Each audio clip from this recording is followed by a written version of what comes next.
প্রভু তুমি বলেছ রাসূল দেবে না, বলনি দেবে না ওমর, বলনি দেবে না হামজা তারি, খালিদ বিজয় সমর। প্রভু তুমি বলেছ রাসূল দেবে না, বলনি দেবে না ওমর, বলনি দেবে না হামজা তারি, খালিদ বিজয় সমর। প্রভু তুমি বলেছ রাসূল দেবে না।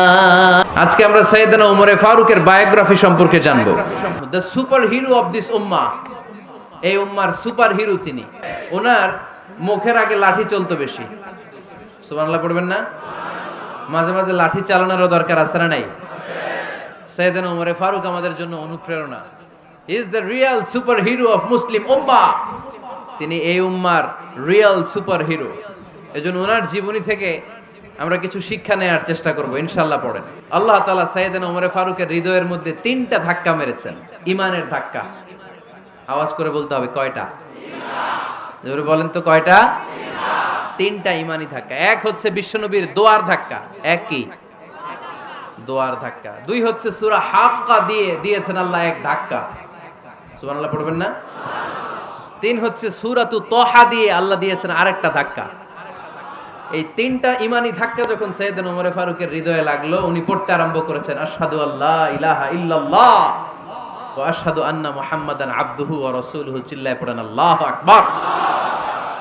বিশ্বনবী মক্কায় বসে বসে তাহাজ্জুদের সালাত পড়ে আল্লাহর কাছে দোয়া করলেন, আল্লাহুম্মা আইজ্জাল ইসলাম বিআহাব্বির রাজুলাইনি ইলাইক। ও আল্লাহ, 2 জন লোকের নাম বলবো, 2 জনের দরকার নেই। এই 2 জনের একজনকে আপনি ইসলামের সুশীতল ছায়া তলে এনে ইসলামকে বিজয় দান করে দেন। মুহূর্তের মধ্যে দোয়াটা কবুল করে নিয়েছে কে? বিশ্বনবী বললেন, আল্লাহ 2 জনের নাম বলবো আজকের দোয়ায়। আবি জাহাল ইবনে হিশাম, হয়তো হিশামের বেটা আবু জাহেলকে আপনি ইসলামের ভিতরে নিয়ে আসেন, কিংবা ওমর ইবনুল খাত্তাব, খাত্তাবের বেটা ওমরকে আপনি ইসলামের ছায়া তলে নিয়ে আসেন। ওমরে ফারুকের জন্য দোয়াটা কবুল করে নিয়েছে কে? আল্লাহ, বেশি চাই না, এই 2 জনের একজন। বিশ্বনবীর দোয়ার মাধ্যমে প্রথমে সাইয়েদনা ওমরে ফারুকের হৃদয়ে এক ধাক্কা লাগলো। 2 নম্বরে রব্বুল আলামিন সূরাতুল হাক্কা দিয়ে ওমরে ফারুকের হৃদয়ের মধ্যে দিলেন এক ধাক্কা। পড়েন আল্লাহু আকবার। আল হাক্কাতু মাল হাক্কা ওয়া মা আদরাকা মাল হাক্কা। পড়েন আল্লাহু আকবার। বিশ্বনবী যখন দোয়া করলেন, ওই দোয়া যখন সাইয়েদনা ওমরে ফারুকের হৃদয়ে স্পর্শ করলো, সাইয়েদনা ওমরে ফারুক সব সময় বিশ্বনবীরে ফলো করতে আরম্ভ করলেন। বিশ্বনবী ডানে গেলে লুকিয়ে লুকিয়ে ওমর ফারুক ডানে যায়, বিশ্বনবী বায়ে গেলে লুকিয়ে লুকিয়ে ওমরে ফারুক বায়ে যায়। বিশ্বনবী একবার মসজিদুল হারামে যে নামাজ পড়তে শুরু করলেন, ওমরে ফারুক তখন বিশ্বনবীর পিছু পিছু ছদ্মবেশে পেছন থেকে যে বিশ্বনবী কিভাবে নামাজ পড়ে দেখতে শুরু করলেন। বিশ্বনবী ইন দা মিন টাইম এশার নামাজে আল হাক্কাতু মাল হাক্কা তেলাওয়াত শুরু করে দিলেন। আল হাক্কাতু মাল হাক্কা তেলাওয়াত শুরু করে দিলেন। তেলাওয়াত করতে করতে বিশ্বনবী যখন তেলাওয়াত করতেছে, ওমরে ফারুক এরকম দুলতেছে আর মজা পাচ্ছে। বিশ্বনবীর গলায় যে কি সুরের ঝংকার আল্লাহ দিয়েছেন, কি সুরের লহরী আল্লাহ দিয়েছেন, একবার যে শুনতো পাগল হয়ে যেত। আল্লাহু আকবার। বিশ্বনবী সূরা হাক্কা মন্ত্রমুগ্ধ তেলাওয়াতে, মন্ত্রমুগ্ধ সুর দিয়ে, মন্ত্রমুগ্ধ কণ্ঠ দিয়ে তেলাওয়াত করতে লাগলেন। এশার সালাতে ওমরে ফারুক দুলতে লাগলেন। ওমরে ফারুক যত শুনেন অবাক হয়ে যায়। এত সুন্দর শব্দের গাঁথনি, এত প্রাঞ্জল বর্ণনা, এত সুন্দর অন্তমিল, এটা কবিতা না হয়ে পারে না। উনি মনে মনে ভাবলেন, এটা মনে হয় কবিতা। It might be poem, it could be poem. Muhammad মনে হয় কবি হয়ে গেছে, তার কাব্য প্রতিভা দিয়ে সে এটা বানিয়েছে। তা না হলে এত সুন্দর কথা, এটা কবিতা না হয়ে পারে। ইন দ্য মিন টাইম বিশ্বনবী কিন্তু দেখতেছে না যে পেছনে ওমর। বিশ্বনবী তেলাওয়াত করছিলেন, ইন দ্য মিন টাইম বিশ্বনবী পড়ছিলেন, ওমা হুয়া বিকাউলি শাইরিন কলিলাম মা তুমিনুন। এই আয়াতের অর্থ হলো, এটা কোনো কবির কথা নয়, খুব অল্প সংখ্যক লোকই তোমরা ঈমান আনো। সুবহানাল্লাহ পড়ে। এটাকে বলে কোইনসিডেন্ট। কোইনসিডেন্ট, হুট করে অনেক সময় মিলে যায়। ওমরে ফারুক মনে মনে যেটা ভাবতেছে ওই কথা দিয়ে বিশ্বনবী তেলাওয়াত করতেছে, আল্লাহু আকবার। বিশ্বনবী যে আয়াত তেলাওয়াত করছিলেন, আয়াতের অর্থ হলো এটা কোনো কবির বানানো কবিতা না, খুব অল্প সংখ্যক লোকই তোমরা ঈমান আনো। ওমরে ফারুক আটকে উঠলেন, থমকে দাঁড়ালেন। ঘটনা কি? আমি মনে মনে ভাবলাম, কিরে এত সুন্দর কথা, এটা তো মানুষের কথা হতে পারে না, এটা নিশ্চয়ই কবিতা, কবির কথা। কিন্তু মুহাম্মদ এখন আবার পড়তেছে ওমা হুয়া বিকাউলি শায়ের, এটা কোনো শায়েরের, কবির কথা নয়। কলিলাম মা তুমিনুন, অল্পই তোমরা ঈমান আনো। তার মানে আমার মনে যা চলে মুহাম্মদ এটা টের পায়। মুহাম্মদ গণক, নাউজুবিল্লাহ পড়বেন না? মুহাম্মদ অনেক বড় মাপের একজন গণক। মানুষের হৃদয়ে কি চলে, মনে মনে কি ভাবে, মুহাম্মদ না দেখেও বলে দিতে পারে। ইন দা মিন টাইম বিশ্বনবী পরের আয়াতে পড়লেন ওয়ালা বিকাউলি কাহিনিন কলিলাম মা তাযাক্কারুন। এই আয়াতের অর্থ হলো এটা কোনো গণকের বানানো গণনা নয়, খুব অল্প সংখ্যক লোকই তোমরা উপদেশ হিসেবে এটাকে মানো। সুবহানাল্লাহ পড়েন। এবার আর ওমরে ফারুকের সহ্য হয় না, কি আজীব তামাশা। প্রথমে মনে করলাম কবিতা, মোহাম্মদ কয় কবি না, সে কবি না, এটা কবিতা না। তারপর ভাবলাম সে গণক, সে আয়াত পরে পরে বলে দিল এটা গণনা নয়, তাহলে এটা কি? এটা কি কবিতাও না, গণনাও না, তাহলে এটা কি? বিশ্বনবী তখন পড়লেন তানজিলুম মির রাব্বিল আলামিন। সুবহানাল্লাহ পড়েন। পরের আয়াত ছিল তানজিলুম মির রাব্বিল আলামিন। এটা দুনিয়ার কোনো কবির বানানো কবিতা না, এটা কোনো গণকের গণনা না, এটা কোনো সাহিত্যিকের বানানো সাহিত্য নয়, এটা মহাবিশ্বের পরিচালক রব্বুল আলামিনের কাছ থেকে পাঠানো কিতাব কোরআন। প্রথমে ধাক্কাটা লাগলো যে দোয়া। বিষ্ণুনবী তাহাজ্জুদে কেঁদে দোয়া করলেন, আল্লাহ হয় আবু জাহেল রে দিবা নাইলে ওমর রে দিবা। ওই দোয়া ওমরে ফারুকের হৃদয়ে ছোঁয়া লেগেছে। এরপর হাক্কা, সূরাতুল হাক্কা দিয়ে দিলে এক ধাক্কা। এই ধাক্কা খেয়ে উথাল পাথাল হৃদয়ের মধ্যে, হায় রে এ কি বাণী, এ কেমন কথা, কে মুহাম্মদ? তারপরও শয়তানের ওয়াসওয়াসা আছে না নাই? আল্লাহ বলে যতই ওয়াসওয়াসা ওমরকে দেয়া হোক, আমি ওমরে ফারুককে এই মুসলিম উম্মতের সেনাপতি বানিয়ে ছাড়বো, আমি সেনাপতি বানাবো। এবার 3 নাম্বার ডোজ, সূরা তহা দিয়ে আমি তোমার হৃদয়টারে উজালা বানায় দেব রে ওমর। শয়তান দিক দিয়ে ওয়াসওয়াসা, খেলা দুই দিক থেকে চলতেছে। আল্লাহ তাআলা হেদায়েতের রাস্তায় টানছে, শয়তান জাহান্নামের দিকে টানছে। ঘোষণা দেয়া হলো মক্কায়, মুহাম্মদের মাথা কেটে এনে দিলে এত এত স্বর্ণ মুদ্রা দেয়া হবে। ওমরে ফারুক রাজি হয়ে গেলেন, নাঙ্গা তলোয়ার নিয়ে বিশ্বনবীর মাথা কাটার জন্য ছুটলেন। নাউজুবিল্লাহ পড়বেন না? বনু জাহরা গোত্রের এক লোক বলে, আইনা ইয়া ওমর, কই যাও? মুহাম্মদের মাথা কাটতে যাই। আরে মুহাম্মদের মাথা কাটতে যাও? তোমার বোন ফাতিমা বিনতে খাত্তাব আর তোমার বোন জামাই সাঈদ কদ সাবা, এরা তো ধর্ম ত্যাগ করে ফেলছে, এটা তো আমাদের ধর্ম ত্যাগ করে মুহাম্মদের ফলোয়ার হয়ে গেছে। আগে ওমর ঘর সামলাও, পরে মুহাম্মদের মাথা কাটতে যেও। ওমরে ফারুক অবাক হয়ে গেলেন, তলোয়ার নিয়ে বিশ্বনবীর দিকে না যেয়ে নিজের বাড়ির দিকে চলে গেলেন। বিশ্বনবীর আপন বোন ফাতিমা বিনতে খাত্তাব, বোন জামাই সাঈদ আর খাব্বাব রাদিয়াল্লাহু তাআলা আনহু, তিনজন মিলে সূরা তহা তেলাওয়াত করছিলেন। পড়েন সুবহানাল্লাহ। মক্কায় লুকিয়ে লুকিয়ে দাওয়াত হতো। খাব্বাব রাদিয়াল্লাহু তাআলা আনহু একটা চামড়ার ফলকের মধ্যে সূরা তহার কয়েকটা আয়াত এনে ওমরে ফারুকের বোন আর বোন জামাইকে শিক্ষা দিচ্ছে, ট্রেনিং দিচ্ছে। সুবহানাল্লাহ পড়েন। লুকিয়ে লুকিয়ে ওমরে ফারুক যখন ঘরে চলে আসলেন, এরা তটস্থ হয়ে গেল। সাইয়েদনা খাব্বাব বিছানার তলায় লুকিয়ে গেলেন। ওমরে ফারুক বললেন, দরজা খোলো। ফাতেমা বিনতে খাত্তাব দরজা খোলার পরে নির্মম ভাবে সাইয়েদনা ওমর রাদিয়াল্লাহু তাআলা আনহু বোনের গায়ে আঘাত শুরু করে দিল। বোন জামাইকে আহত করতে শুরু করলো আর বলতে শুরু করলো, তোরা পাগল হলি কেন? কি আছে ওই মুহাম্মাদের মধ্যে? কি জাদু নিয়ে সে এসেছে?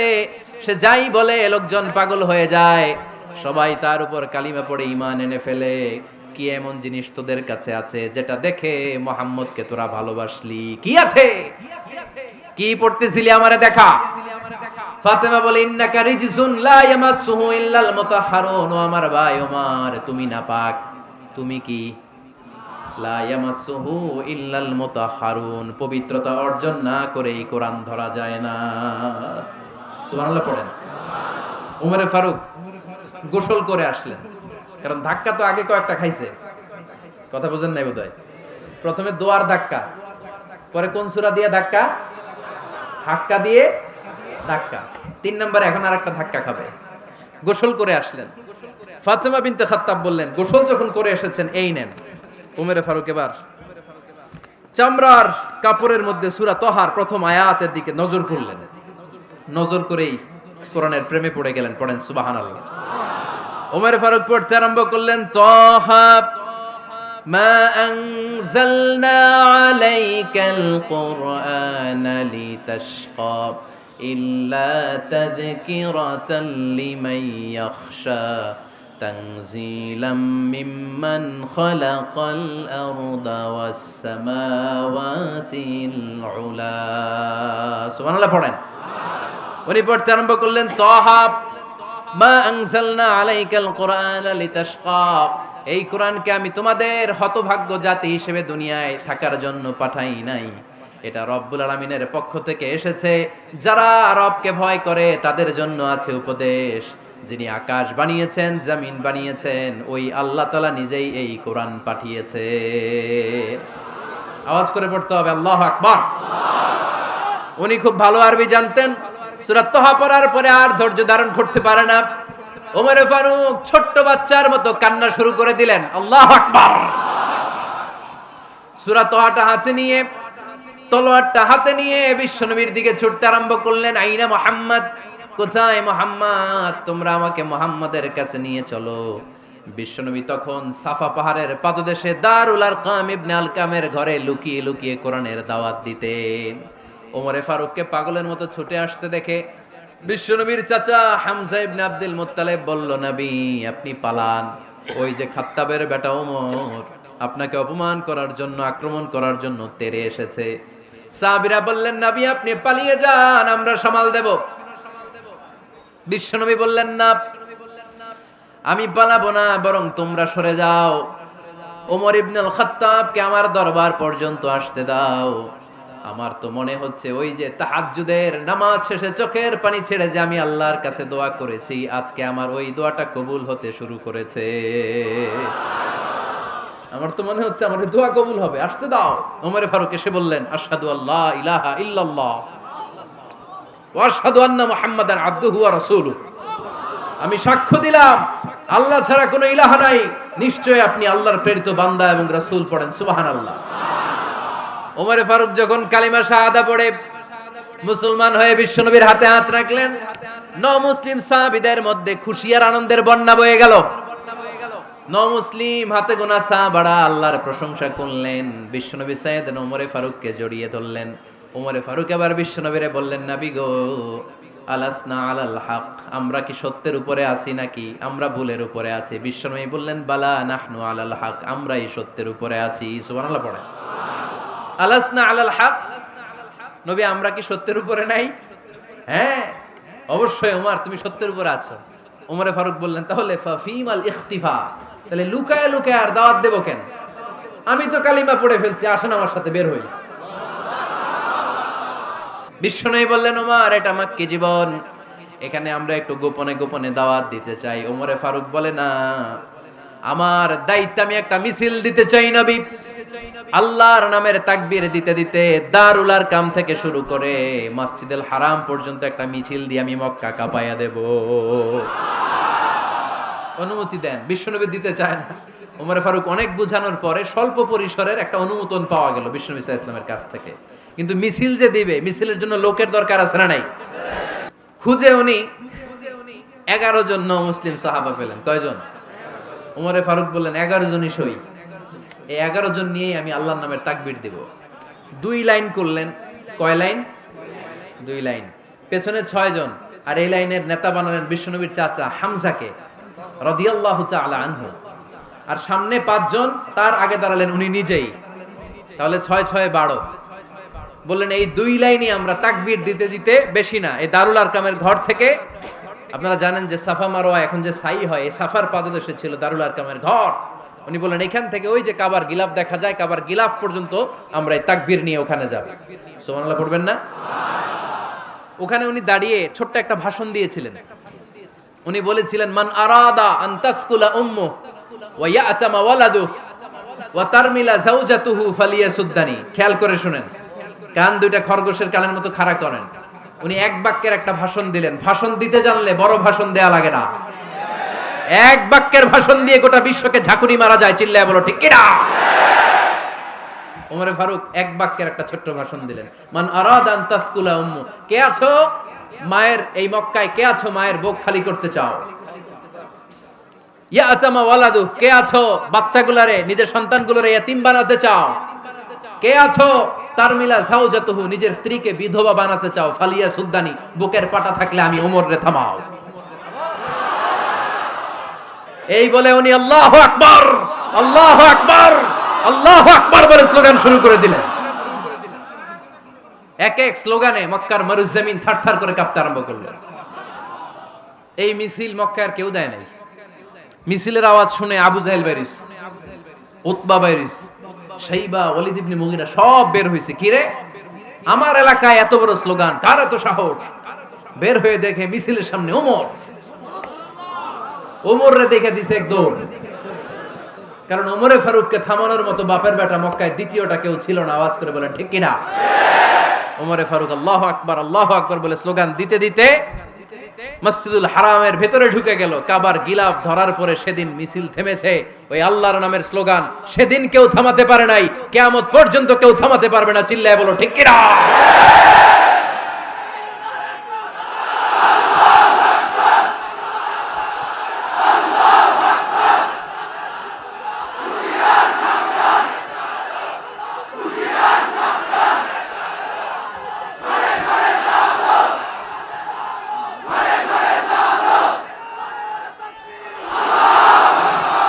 ওই রকম একটা ওমরের দরকার, আমাদের বেশি চাই না। জোরে বলেন ঠিক কিনা? দাও খোদা দাও আমায় আবার ওমর দারাজ দিল, দাও খোদা দাও আমায় আবার ওমর দারাজ দিল, দাও আলীর মতো বীর সেনানি, আলীর মতো বীর সেনানি জাগাতে নিখিল, দাও খোদা দাও আমায় আবার ওমর দারাজ দিল। সুবহানাল্লাহ পড়েন। একটা ওমর লাগবে। চিল্লায় বলেন কয়টা? ওই ওমরের অপেক্ষায় বাংলাদেশ সহ গোটা মুসলিম উম্মাহ। ঠিক কি না? প্রভু তুমি বলেছো রাসূল দেবে না, বলনি দেবে না ওমর, বলনি দেবে না হামজা তারি, খালিদ বিজয় সমর। প্রভু তুমি বলেছো রাসূল দেবে না, বলনি দেবে না ওমর, বলনি দেবে না হামজা তারি, খালিদ বিজয় সমর। প্রভু তুমি বলেছো রাসূল দেবে না। সুবহানাল্লাহ পড়েন। এজন্য আমরা একটা ওমর চাই। কয়টা? বেশি লাগবে? নেতার মতো নেতা কয়টা লাগে? জোরে বলেন কয়টা?